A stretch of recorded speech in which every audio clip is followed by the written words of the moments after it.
Voilà. Nous allons donc continuer cet exposé et arriver enfin, disons, à ce moment particulier qu'on appelle les noces. C'est bon. C'est bon, hein, c'est Excusez-moi. On ne fait rien. Donc, comme Rosemary vous l'a expliqué plusieurs fois, et ce matin aussi, enfin, tout à l'heure, le temps passe tellement vite que je n'ai pas l'impression d'être là depuis ce matin. Effectivement, il s'agit toujours de processus. Donc, nous, en quelque sorte, nous stigmatisons les étapes en donnant l'impression que les choses se font très rapidement, alors qu'en fin de compte, ce sont des processus qui durent longtemps. Parce qu'il faut naturellement que la personne puisse intégrer, et ceci de façon très concrète, par son comportement, disons, eh bien, ces états de conscience qui lui permettent de rentrer en résonance avec, disons, des énergies toujours plus élevées. Et ça, elle ne peut pas le faire, disons, de façon expérimentale. Elle est obligée d'être en oubli, disons, à cet état-là. Nous allons maintenant arriver, effectivement, dans la région du cerveau, au niveau des tubercules quadrijumeaux. Alors c'est vrai que ce dont nous avons parlé est très élevé. Ça veut dire que, au fond, c'est l'expression de la fin d'un processus. Effectivement, déjà dans le livre « Les noces alchimiques de Christian Rosecroix », il s'agit du 4e jour. Donc il y a déjà 4 jours qui sont passés et qui expriment déjà tout un chemin de transformation qui permet effectivement aux candidats, disons aux noces royales, eh bien, de monter dans la chambre des mystères. Tout à l'heure, nous avons parlé de la tour de l'Olympe.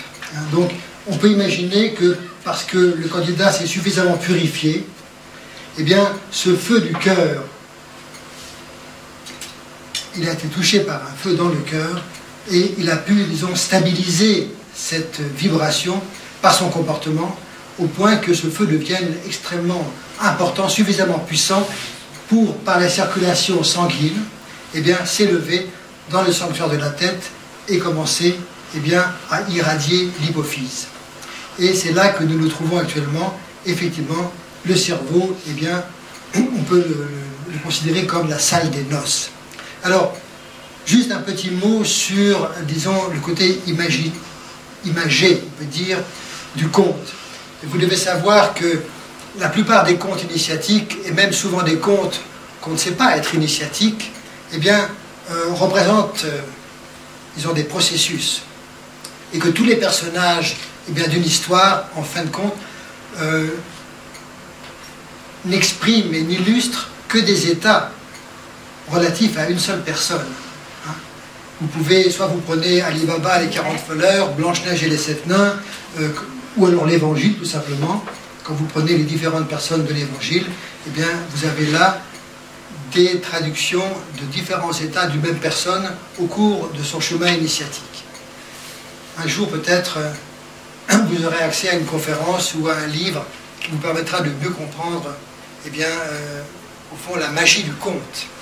C'est la même chose avec les noces alchimiques de Christian Rosecroix. Christian Rosecroix, si vous voulez, c'est le prototype, eh bien, du candidat au mystère qui pénètre soit dans la grande pyramide, soit dans le sanctuaire le plus intérieur, c'est-à-dire qu'il arrive effectivement dans la salle des noces. Et là, il y a quelque chose qui va se passer d'extraordinaire. Alors, tout à l'heure, enfin, on n'a pas encore cité, mais on a parlé de la monade pour exprimer l'idée que la monade représente l'unité fondamentale de l'esprit. Et cette monade, comme toute expression, disons, dans ce monde et dans le monde de l'esprit, elle est double. Elle a toujours un aspect féminin et un aspect masculin. C'est pour ça que dans la salle des noces, nous allons voir des couples royaux. Et que dans la tête, eh bien, nous avons l'épiphyse et l'hypophyse aussi. Alors le pôle masculin de l'esprit, donc de la monade, correspond dans le cerveau à la pinéale, qui est aussi appelée, on l'a vu, épiphyse. Après son éveil dans le cœur, la nouvelle âme se réveille, monte dans la tête, on peut dire, c'est-à-dire la nouvelle âme. Le nouveau principe psychique s'éveille et se relie à l'hypophyse. Mais, avant que ce mariage puisse être accompli, les concepts mentaux et les images du développement précédent doivent être dissous.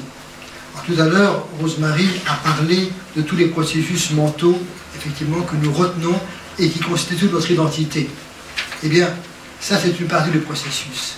Ça veut dire que tout au long du chemin, nous nous forgeons les images, parce qu'on ne peut pas faire autrement.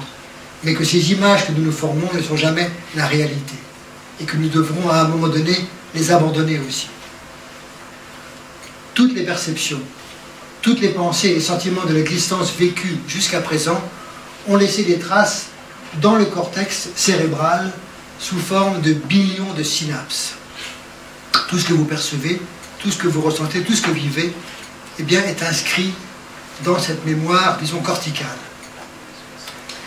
Et en outre, lors de la naissance, l'essence des existences précédentes, eh bien, a été transformée, moi je dirais plutôt transférée, dans le cervelet. Rosemary, tout à l'heure, vous en a parlé. Effectivement, le cerveau reptilien, notamment au niveau du cervelet, contient la mémoire karmique. Ça veut dire que c'est le disque dur, au fond, qui nous conditionne. Quand on arrive, disons, à la naissance, on n'est pas tout neuf, hein, malheureusement. Bon, peut-être heureusement, je ne sais pas, parce qu'effectivement, on est riche d'une expérience passée quand même. C'est très important. Donc, pardon ? Par contre, le cortex, il est neuf. Non, il n'est pas neuf, malgré tout. Non, il n'est quand même pas complètement neuf. Il est plus neuf que celui de l'expérience précédente. Tout à fait. Oui. Malgré tout. Disons qu'en tout cas, il contient des possibilités de transformation, disons, qui permettent d'aller court-circuiter, disons, ce qui se passe dans le cervelet. Ça, c'est clair. Mais voilà, pour dire que nous avons à la naissance un conditionnement, et au fond, ce que nous faisons de notre vie aussi, eh bien, constitue, disons, notre prison. Hein, puisque nous avons emmagasiné, on va le voir comment ça se passe. Alors l'ego, qu'est-ce que c'est que l'ego? Eh bien l'ego, c'est la totalité de toutes ces images. Ça veut dire tous les schémas émotionnels du présent et du passé.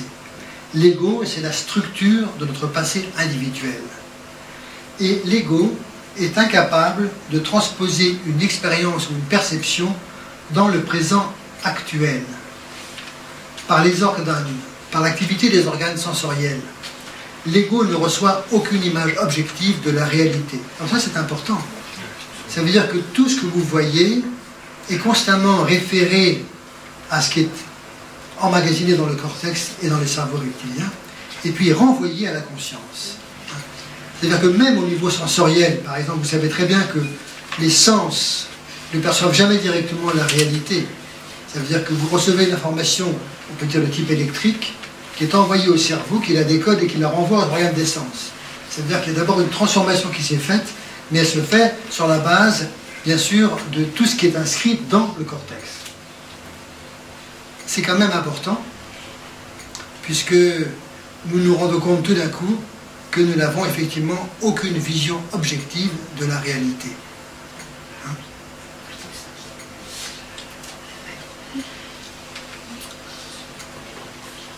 Ainsi, il y a un processus. Disons que les images que nous recevons suivent, comme toute création d'ailleurs, toujours un triple processus. Il y a d'abord, on peut dire, sur le plan idéal, il y a une impulsion qui est donnée et qui va être transmise, disons, au corps psychique, c'est-à-dire au corps de l'âme. Et ensuite, transmise, eh bien, cette impulsion, elle va être transmise dans la matière par ces lignes de force. En vérité, lorsque vous pensez, c'est mystérieux la pensée. Hein. Lorsque vous pensez, ça va tellement vite, parce que les vibrations du corps mental sont extrêmement rapides. Ce qu'il y a au-dessus, eh bien, ce sont des images. Et au-dessus des images, il y a des lignes de force. Puis ensuite, vous rejoignez le monde de la pensée abstraite, qui vibre à un niveau fréquentiel extrêmement rapide. Tout à l'heure, Rosemary a parlé des vibrations, mais c'est vrai que les vibrations astrales, elles ont été mesurées, je ne sais pas comment. Donc, on parle, disons, de 800 THz. Vous savez qu'un THz, eh bien, c'est 10 puissance 12 Hz. Ça veut dire que ça va très très vite. Ça veut dire que ce qu'elle a voulu dessiner, Rosemary, tout à l'heure, c'est des milliards de vibrations par seconde. Donc ça va effectivement extrêmement vite. Hein, ça va extrêmement vite. Donc, tout ce qui s'imprime à nous, tout ce qui vient à nous, se fait sous cette forme-là. Et chaque fois que nous pensons, eh bien, au fond, nous créons des images. D'abord, se créent des images qui impriment le cortex. Alors, lorsque nous pensons, il y a des images qui se forment intérieurement, et en même temps, par ces images, eh bien, le moi se crée lui-même, l'ego se crée lui-même. Alors, pour briser ce cercle dégénératif, il faut qu'il y ait un nouveau feu, hein, qui vienne, disons, du noyau spirituel qui est dans le cœur. Parce qu'en fait, au départ, ce qu'on n'a pas dit exactement, c'est que le feu qui brûle derrière, disons, l'os frontal, eh bien, c'est la conscience naturelle. Hein. C'est le roi-moi qui trône sur son siège. C'est là qu'il se trouve. La conscience égocentrique, disons, on peut dire qu'elle se trouve effectivement comme un rayonnement de l'hypophyse, mais de façon extrêmement naturelle. Ça veut dire que lorsque le troisième œil est ouvert sans qu'il y ait le changement structurel, eh bien, on ne fait que percevoir ce qui est dans la nature, même si c'est très beau. Hein. Alors que lorsque le feu, lorsque l'énergie vient du cœur, à ce moment-là, elle modifie complètement, disons, le noyau, disons, central, le rayonnement de l'hypophyse, et à ce moment-là, il est possible qu'à un moment donné, eh bien, l'œil spirituel s'ouvre réellement. Donc c'est quand même très très différent. Alors, avant que ça se passe, il y a un processus naturel, malgré tout, et même spirituel, mais qui devra être, disons, dissous, parce que le chemin est un processus, et ce processus, même s'il est très élevé, constitue naturellement un pont entre les deux natures. Parce que là, on vous parle vraiment de la fin d'un processus. Et ce pont-là, même à un moment donné, devra être franchi et devra disparaître. Alors, l'image idéale que le candidat a créée, on peut dire dans son esprit, l'image qu'il a créée en allant le chemin, tout au long de cette purification, eh bien, doit être dissous. Pour qu'un homme meure et renaisse au sens spirituel, il doit être prêt à abandonner à nouveau, à laisser mourir toute image, même sublime, de la vérité qu'il a été édifiée en lui. On l'a vu tout à l'heure, tout recevoir, tout abandonner, afin de tout renouveler. Dans l'alchimie, d'ailleurs, ce processus est appelé solver et coagula. Alors, dans le livre, c'est vrai, dans le livre Les Noces alchimiques de Christian Roscroix, vous avez aussi une description, si cela vous intéresse, de tout le processus alchimique, hein, qui fait référence, disons, aux trois aspects, disons, de l'incarnation, ça veut dire du corps, de l'âme et de l'esprit, du soufre, du sel et du mercure. Hein, bon. Donc il y a toute une alchimie, on pourrait, disons, imager ce processus en termes alchimiques. Nous l'avons, disons, objectivé en termes plutôt anatomiques. Hein, alors maintenant, nous allons aborder le thème de l'anatomie de la libération. Dans le processus de la libération spirituelle, ce qui veut dire structurel, le cerveau est en même temps le tombeau. Le cerveau est en même temps le tombeau, la salle des noces et le sein où a lieu la naissance, alors que l'alchimiste lui-même, c'est-à-dire le candidat, est l'accoucheur. Dans ce lieu a lieu la dissolution des images. Dans la salle des noces a lieu l'union de l'âme avec l'esprit. Et dans le sein de la naissance a lieu la création d'un nouveau corps éthérique. Ça, c'est un mystère. C'est un mystère qu'on va juste évoquer peut-être pour vous le faire comprendre, mais qu'on ne peut pas développer. Ça veut dire que de la même manière que lorsqu'une mère, disons, en quelque sorte possède de façon embryonnaire l'enfant dans son corps, à un moment donné, eh bien, cet embryon est animé par... La première chose qui vient, c'est dans le feu du serpent, c'est-à-dire dans la colonne vertébrale de l'embryon, il y a un feu qui vient, qui est au fond l'esprit humain qui va pouvoir intégrer l'embryon. Hein. Donc la naissance se fait de cette manière, et après le développement va pouvoir s'organiser. Mais c'est pareil en ce qui concerne, si vous voulez, la renaissance structurelle. C'est un profond mystère, mais il y a un nouveau corps qui va se former à partir, disons, d'un processus éthérique. Ça veut dire qu'il y a un germe qui aura été déposé, hein, puisque l'union de l'âme avec l'esprit, qui produit un feu quelque part dans le cerveau, hein, un éclair, eh bien, va être la déposition d'un germe à partir duquel il y a un nouveau corps éthérique qui va être formé. qui va se faire dans la personnalité. Hein, c'est ça la naissance, la renaissance structurelle.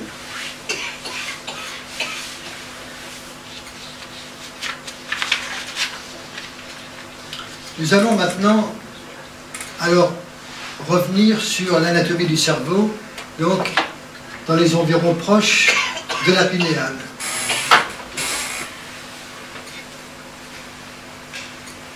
Maintenant qu'elle ne parle plus, elle peut un peu tousser. Bon, la pauvre, bon. La preuve. Donc, nous allons décrire les principaux organes du cerveau qui sont impliqués dans ce processus. Et nous avons choisi, comme nous l'avons déjà annoncé plusieurs fois, eh bien, ce livre, Les noces alchimiques de Christian Roscroix, commenté, parce qu'il y a le livre et il y a les commentaires, par Jan von Reichenborg, qui est le fondateur de l'école de la Rose-Croix d'Or.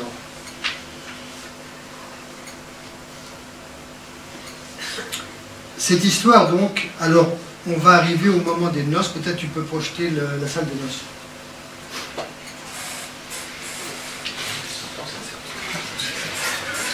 Voilà. Bon, c'est un dessin, hein, c'est une gravure qui a été dessinée par un artiste hollandais qui s'appelle Geoffroy et qui illustre au fond le récit simplement. Alors vous voyez ici, il y a 3 couples. Hein. Il y a un prince d'âge, disons un prince noir en fait, celui qui est à droite. Il est noir dans le sens, bon la traduction n'est pas très bonne, il est mort, il est plus foncé quelque part. Et il a une femme âgée qui porte un voile.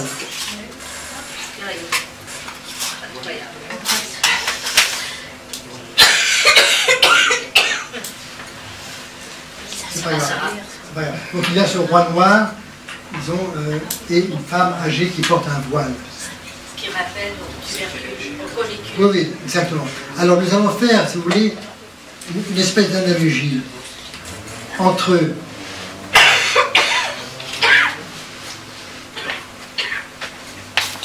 nous allons faire une analogie entre les couples royaux, les collicules et leurs fonctions.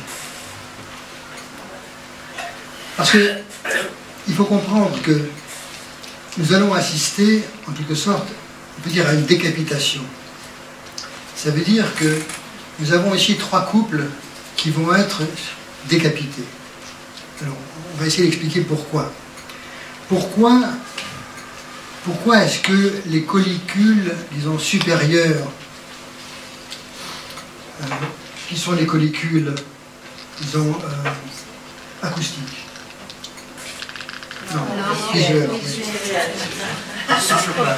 J'étais sûr que j'allais me tromper. Ça n'a pas d'importance. Qui sont les collicules visuelles, sont plus foncées. Alors, il faut comprendre que ce que nous voyons a une qualité particulière par rapport à ce que nous entendons. Qu'est-ce qui nous fascine dans la vie? C'est ce que nous voyons. Ça veut dire que nous courons sans arrêt après, disons, des mirages, quelque part. Que tout au long de notre vie, ce qui nous fait agir, au fond, c'est ce que nous représentons, ou ce que nous voyons, ou ce que nous nous représentons. Ce sont toujours des images. C'est toujours la vue, quelque part. Oui, c'est toujours. Nous sommes emprisonnés, au fond, et fascinés, eh bien, par ce que nous voyons. Alors, d'une certaine manière, on peut dire que le roi noir et sa femme voilée représentent ce qu'on appellerait, dans le symbolisme gnostique, eh bien, le mal relatif. Ça veut dire que le mal relatif n'est pas le mal au sens moral où nous l'entendons. Le mal relatif, c'est au fond tout ce qui va nous faire prendre des vessies pour des long terme, tout ce qui nous fait courir, tout ce qui nous, au fond, fait en sorte que nous croyons que la vie que nous menons ici est la vie que nous devons mener.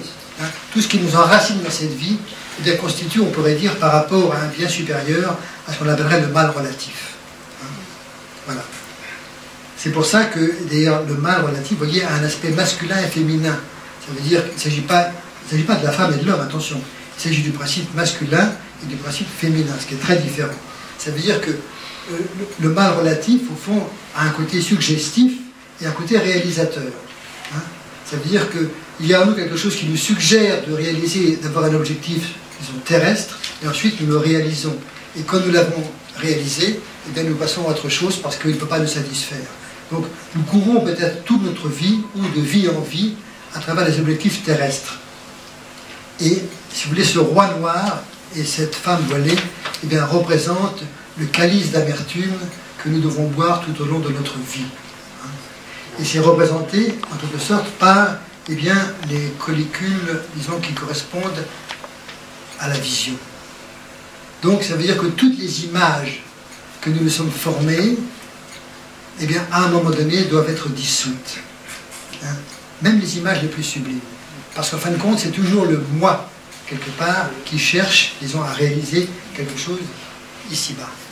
Alors que le roi plus âgé et sa jeune femme, eh bien, pourquoi représente le son? En fin de compte, le son nous dévoile la nature des choses. Par exemple, imaginez que vous avez devant vous deux cloches. Hein? Une cloche de métal, de bronze, et une cloche de plastique. Mais très bien limitée. Vous ne pouvez pas, disons, distinguer une cloche de l'autre. Avec la vue, vous ne pourrez pas. Mais si on frappe la cloche, vous allez tout de suite faire la différence. Ça veut dire que, au fond, vous êtes renseigné, disons, par le son, par l'intérieur des choses. Hein, lorsque vous entendez, hein, d'ailleurs on dit bien l'entendement, qu'est-ce que ça veut dire l'entendement? C'est la compréhension, mais c'est aussi l'oreille. Hein.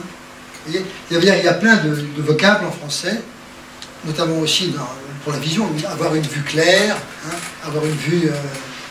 il y a plein d'expressions qui touchent la vue et l'oreille, et qui expliquent que nous comprenons les choses d'une certaine manière, soit en les voyant, soit en les entendant. Alors, Louis, en quelque part, ce couple-là, on peut dire, représente le bien relatif. Ça veut dire qu'en fin de compte, par le fait d'entendre les choses, lorsque nous voulons, disons, lorsque nous avons compris que notre objectif n'est pas sur cette terre, nous cherchons toujours à accomplir autre chose. Heureusement, ça nous fait aller, alors non plus de façon égocentrique, mais pour rechercher la vérité. Mais malgré tout, nous le faisons toujours sur une base naturelle. Alors ce qu'il y a de bien, c'est que la jeune femme, justement la jeune reine ici, elle est jeune et fraîche parce qu'elle nous donne toujours l'espoir de découvrir, disons, au-delà du bien naturel, quelque chose d'absolu. Hein? Mais malgré tout, ce couple-là aussi devra mourir. Parce que c'est une tendance, si vous voulez, qui est, on peut dire, plus haute que simplement celle que nous donne la vision, mais néanmoins, nous courons toujours, on peut dire, sur la même surface. Il y a une différence entre explorer une même surface et s'élever d'un cran pour découvrir un autre aspect.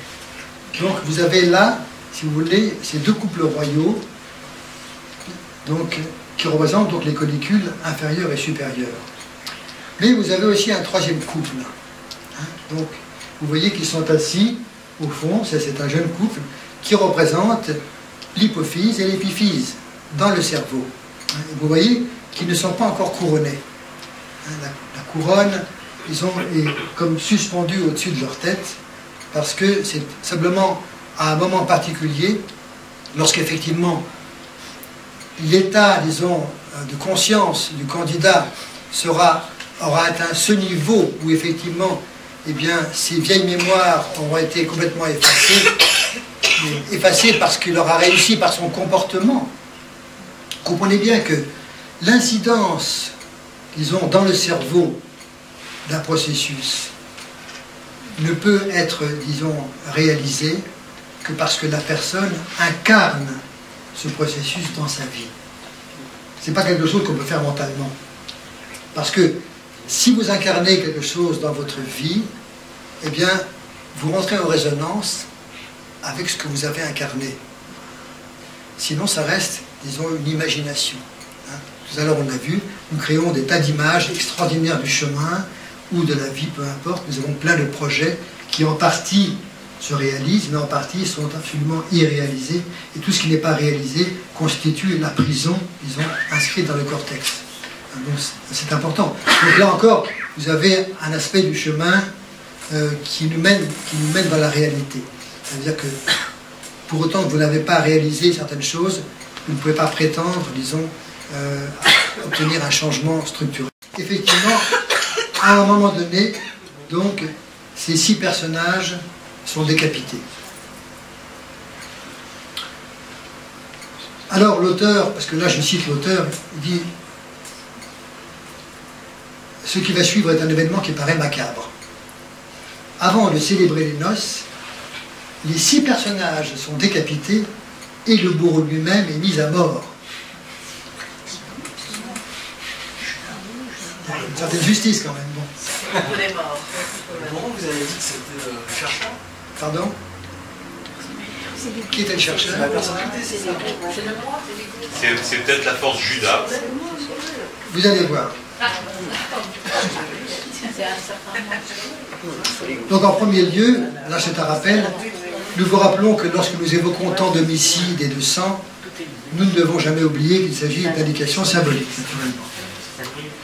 Elles sont relatives à des processus au cours desquels sont dissoutes et libérées les structures qui, depuis des éons, c'est-à-dire depuis des périodes très très importantes, on assujettit le candidat à la matière et au temps.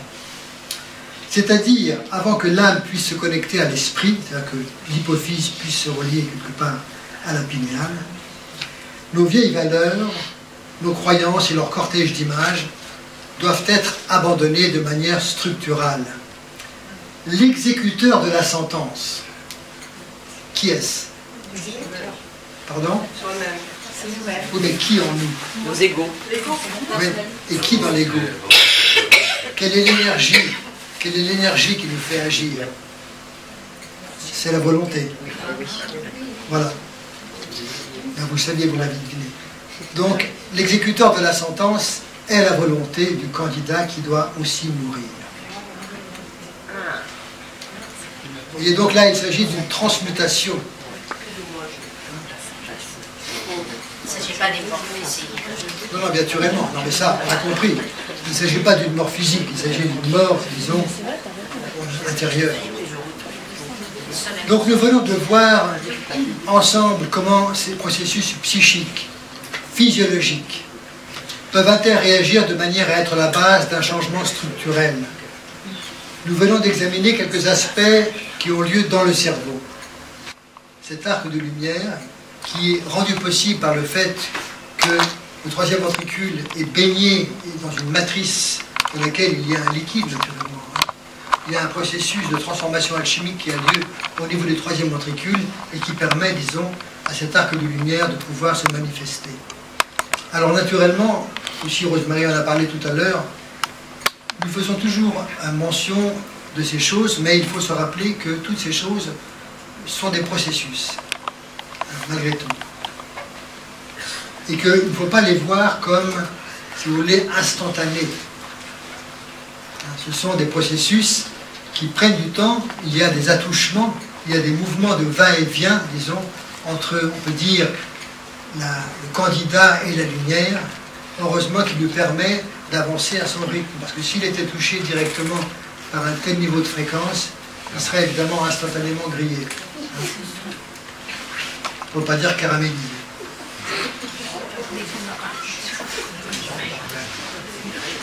Voilà, donc, cette expérience, eh bien, est l'aboutissement d'un long processus de transformation qui est basé sur ce que nous avons expliqué, ce que Rosemary a expliqué dans la deuxième conférence. Et nous voulons parler de la libération de la prison des sens. Et notre plus grand souhait est que vous puissiez connaître ce désir ardent de l'âme.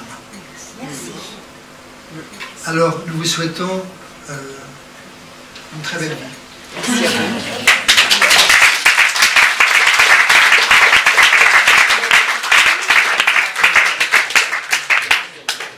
Voilà. Si vous avez encore... Alors, nous, on a le temps. Je ne sais pas si Jean-Claude, on a le temps de... Oui, bien sûr. On pose des questions. Voilà. Si vous avez besoin d'échanger, n'hésitez pas.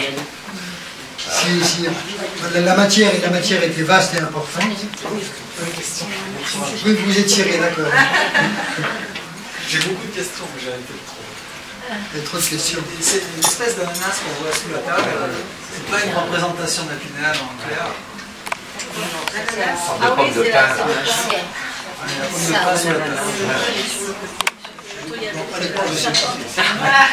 Et alors, je compte 4 sphinges autour. Pardon? 4 sphinges autour. Oui, oui, exactement. Il y a beaucoup de choses. C'est un dessin bourré de symboles. Ici, le temps, les chronos, Oui, oui.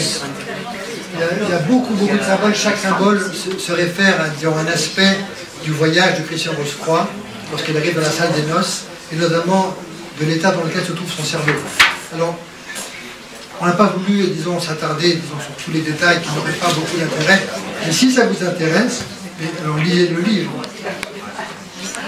Vous avez 2 tomes de 300 pages, mais ça se lit comme un roman. j'ai aussi des démonstrations qui... Oui, vous avez aussi, voilà. Vous avez aussi le petit livre donc, que nous avons édité sur ces conférences. Qui est un peu plus explicité. Voilà. Qui en dit un peu plus que ce que nous avons raconté aujourd'hui.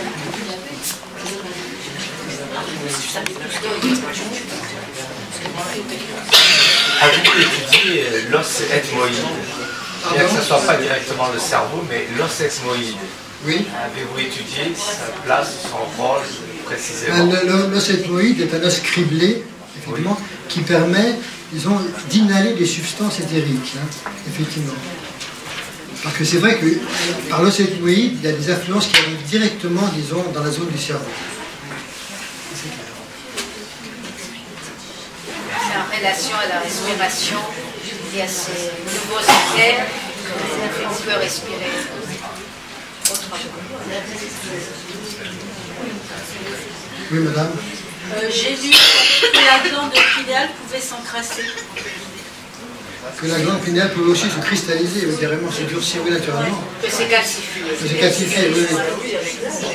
Non, non. Vous êtes d'accord avec ça?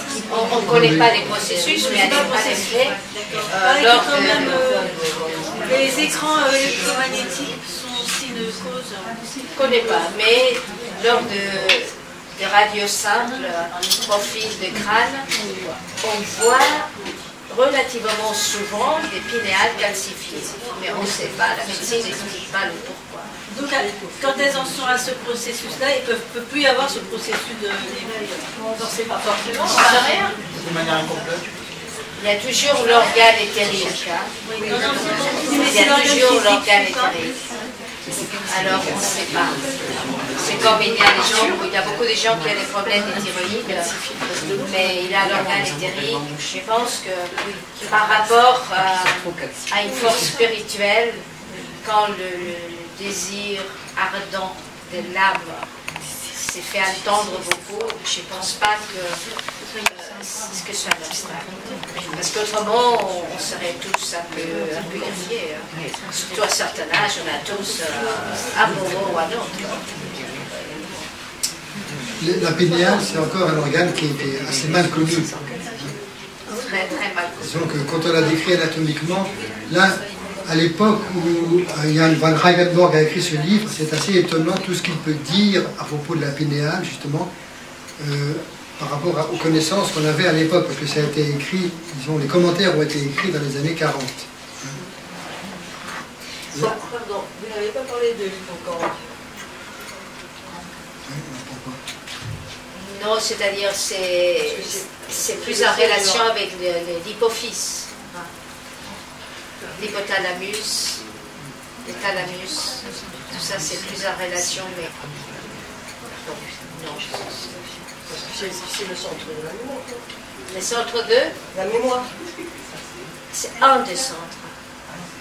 Un des Je centres. veux dire que quand l'hippocampe se dégénère, la mémoire se dégénère aussi.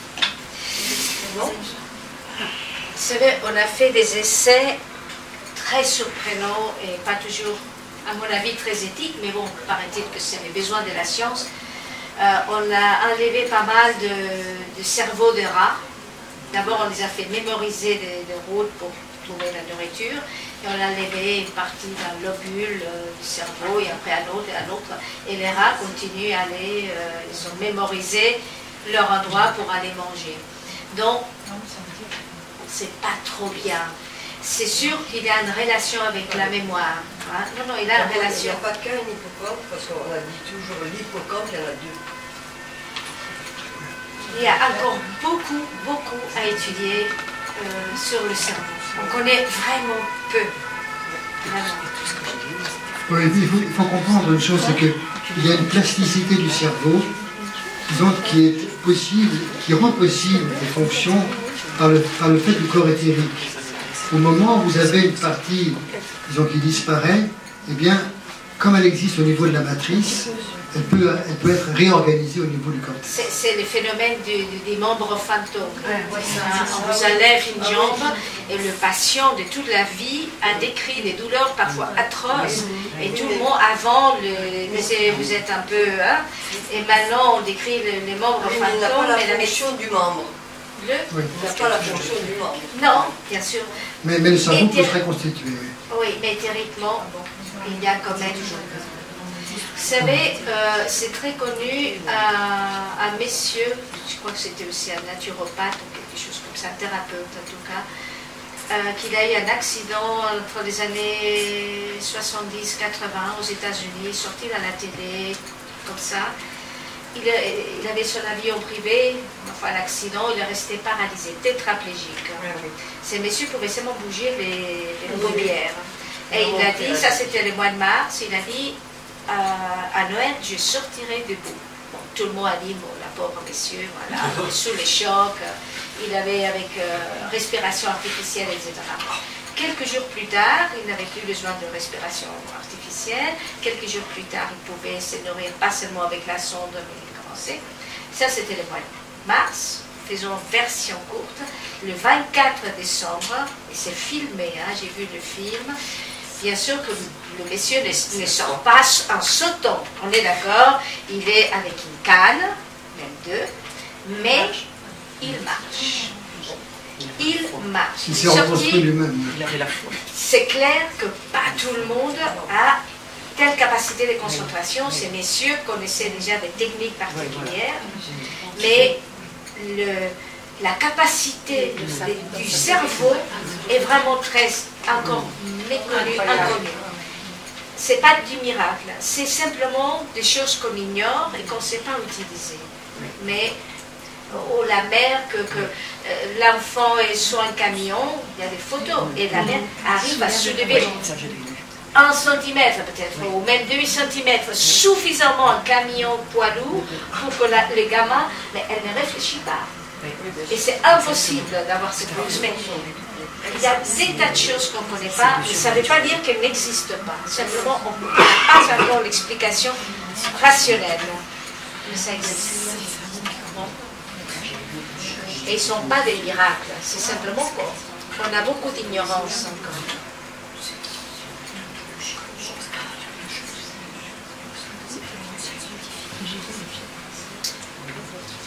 Vous parlez des deux lobes de l'hypophyse et d'un troisième intermédiaire, pas très connu. C'est la terra incognita Oui. Oui.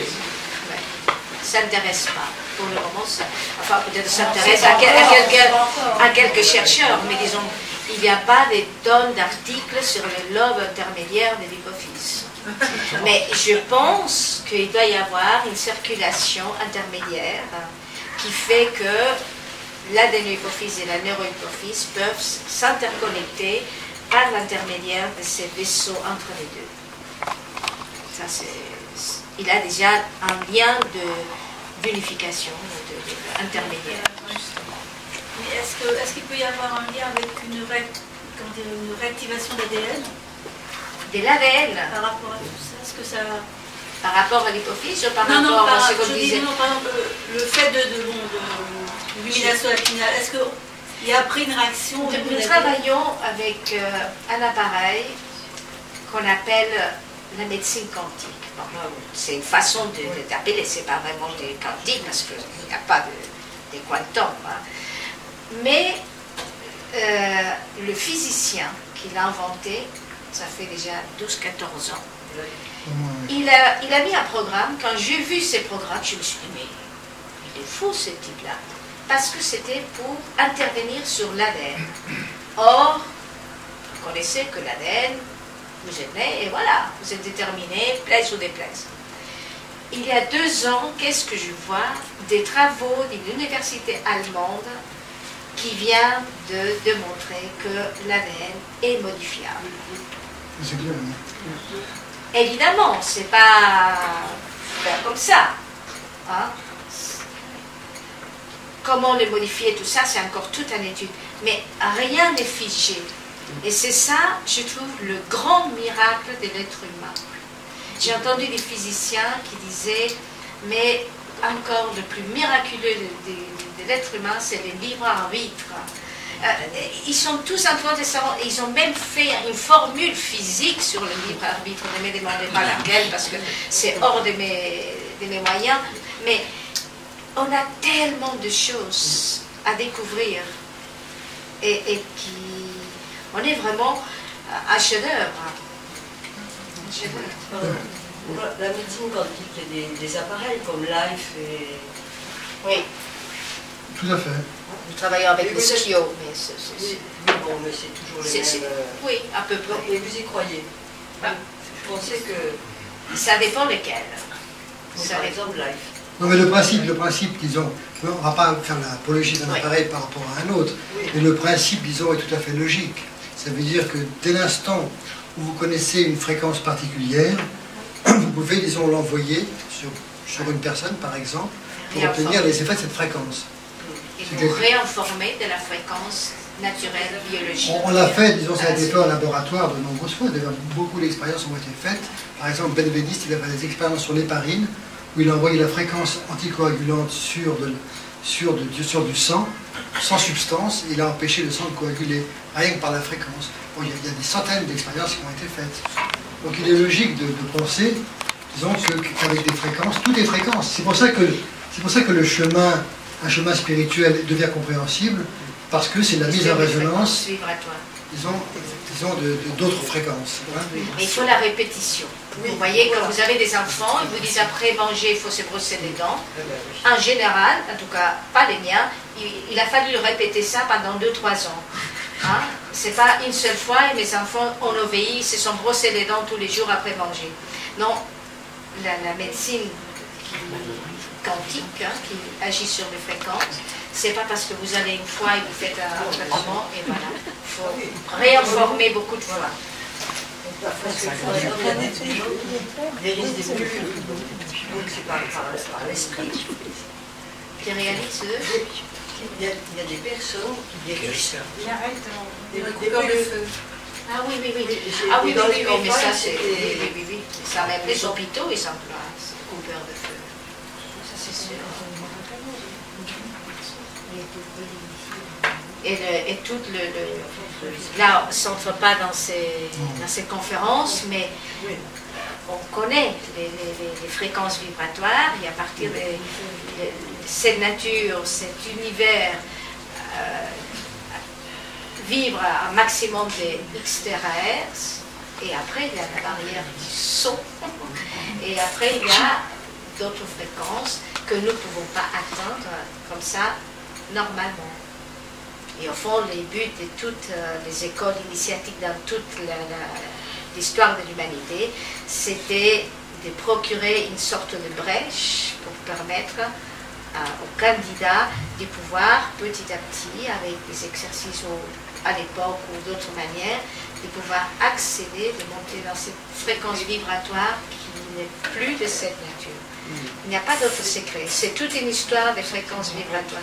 Déjà avec les sons. On arrive à avoir des vibrations. On peut faire le ah, enfin, chanter. Là, c'est encore, oui, mais là, c'est encore au-delà de ce qu'on peut arriver à faire.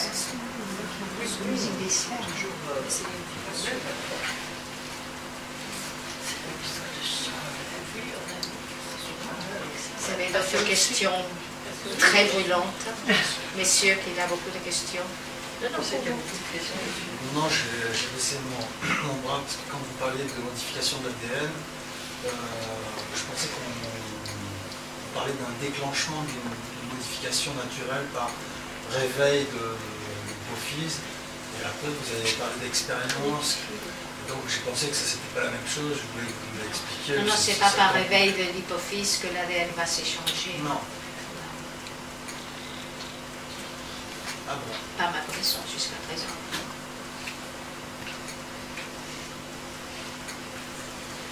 Si tu as déjà un nouveau port astral, c'est déjà pas mal. Tu as déjà une nouvelle enveloppe là. Ouais. C'est déjà bien, non? Tiens, quand vous parliez de 4 jours, après 4 jours des noces, je me souviens plus, je l'ai lu il y a longtemps, il y a encore 3 jours après. Oui. Une semaine. Exactement. Il fallait 3 jours. Un processus septuple.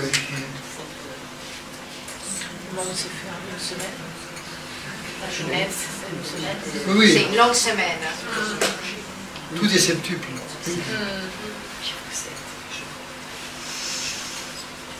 La localisation de l'atome originel dans le 4e ventricule m'intrigue. Cette précision m'interpelle. Ça correspond à quoi le contact? On a déjà dit ça, c'est pas je parlais du cœur. Oui. Du cœur, hein, oui. Oui, elle fait un ventricule du cœur. Oui, ventricule droit. Ça correspond, c'est la seule chose peut-être que je ne connais pas vraiment. Il y a des nodules très particuliers du cœur, hein, de Arshio-Tabara. Mais ça, c'est la seule chose que... Mais ça, c'est une information qui est donnée par les initiés. Voilà, parce ça que je ne sais pas. Personne ne peut localiser géographiquement, disons. Ça, c'est une donnée qu'on peut refuser naturellement, mais qui est donnée par les initiés. C'est très précis tout de même. Oui, c'est au sommet du ventricule droit du cœur. Mais il y a quand même un nodule qui est fondamental pour la conduction des battements cardiaques. De toute il y a façon, quand même quelque chose, un centre énergétique vital pour le cœur est très important. Mais est-ce que ça correspond? Je n'ai pas su savoir. On entend des résonances sémantiques également entre l'anatomie du cœur et du Oui, cerveau. tout le restant, parce qu'on a fait un travail de recherche, toute une équipe, et on s'est rendu compte, surtout par exemple avec les thymus et l'hypophyse, personne ne connaissait des connexions. Il y a un potasson, hein. On a vu qu'il existe des interleukines qui vont directement depuis le thymus jusqu'à l'ADN de l'hypophyse. Voilà, donc on a fait tout un travail de recherche, on a vu qu'il y a des voies, des autoroutes pour tous ces types de processus qui peuvent expliquer comment se font ces liens. Mais pour l'atome étincelle d'esprit, ça, on sait qu'il y a ces nodules, mais moi, je n'ose pas affirmer qu'il s'agit de celui-ci. Peut-être, c'est possible. Je n'ai pas cette connaissance. Oui. J'ai retenu que le cervelet était le lieu des dépôts cardiaques. Oui. Du microcosme. Oui. Donc pas forcément nous, quoi. Enfin, de tout ce qui a été dans c'est là toute l'histoire de l'espèce aussi. Hein. D'ailleurs, quand on voit, c'est un peu comme des châtaignes, un noix, une noix plutôt. Hein. Un sentiment de que c'est un corps un peu cailleux, un peu vieux. Ça fait vieux. Par rapport au reste du cerveau, ça fait très vieux. Les femmes ont beaucoup d'imagination.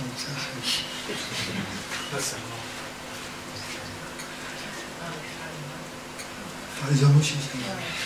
J'ai rien dit. Il faudrait une fois qu'on vienne donner les conférences sur l'homme et la femme, qu'on a fait aussi. C'est intéressant. Vous allez revenir bientôt. Vous allez revenir bientôt. Je sais pas. Écoutez, en tout cas, nous vous remercions de votre grande écoute et nous vous souhaitons encore une fois une très belle soirée.